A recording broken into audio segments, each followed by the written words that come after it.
So you heard the decision there by the SABC Monetary Policy Committee, leaving interest rates unchanged after 10 hikes in 21 months, which were really aimed at cooling inflation. 3 members voted to keep the rate the same at 8.25%. 2 wanted an increase of 25 basis points.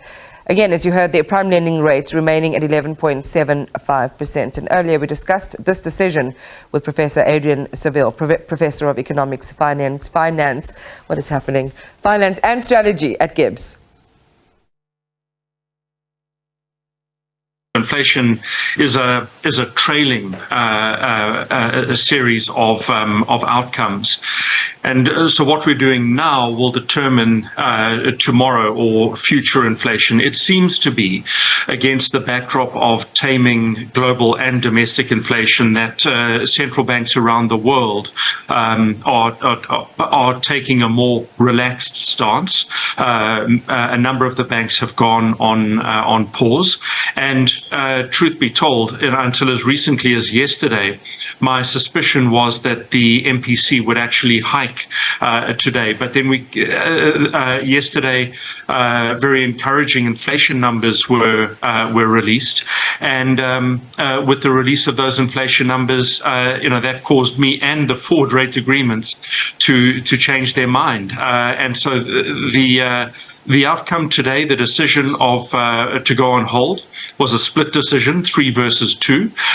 which shows you just how uncertain the environment remains. And if anything, I think the risk of inflation remains to the upside. Talk about uncertainty, when he was asked whether this was the definitive end of what's been, from depending on how you look at it, an oppressive series or an oppressive rate hiking cycle, Kganyago said no. So future rate decisions are going to be guided by data. That's what he said. So what does that uncertainty mean? And how can you be certain inside that uncertainty? Well, first, I think we have to, always keep in mind that South Africa, as a small, open economy, is heavily influenced by global factors and global events.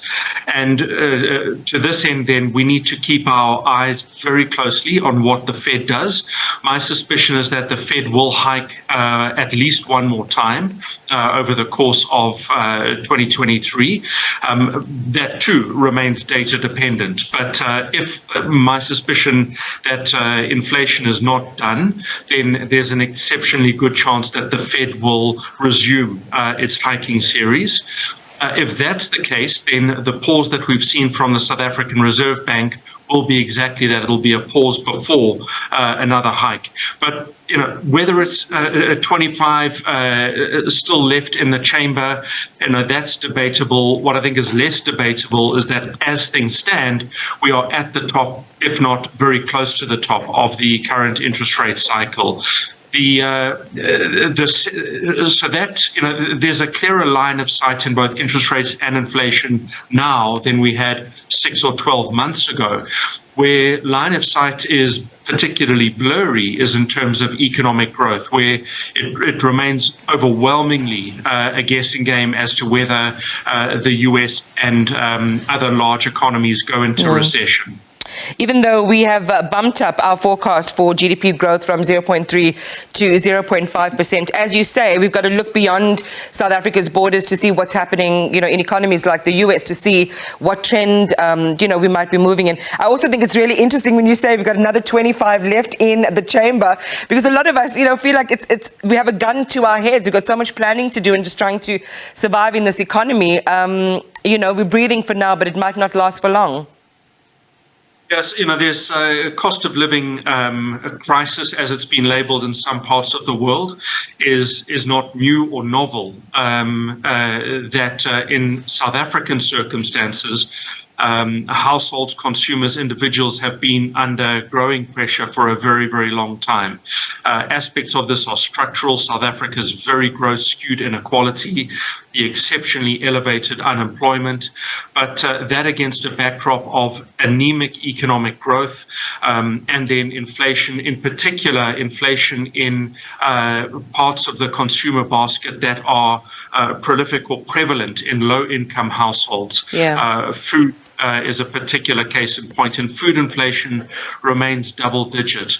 So there's incredible pressure, and although, Iman, you're pointing to the improvement in the growth outlook, this is 0.3 with a few basis points improvement. It is hardly remotely close to what is necessary to shift the economic and social needle in South Africa.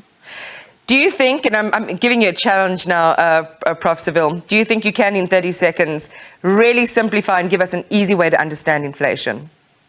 Challenge on. Accepted? 25 seconds to go. So inflation is, just imagine your shopping trolley, that if you went shopping this time last year, that trolley or basket would have cost you 100. You go and buy the exact same or a very similar basket of goods, and that basket today costs you 110. And so 110 versus 100 is a 10% increase. That, in essence, is what inflation is, recognizing, of course, that you and I will have different baskets. You might have data and food and clothing in your basket that's different to my education and fuel basket. But on balance, what inflation is designed to measure is increases in the cost of living for the typical basket of goods for particular households.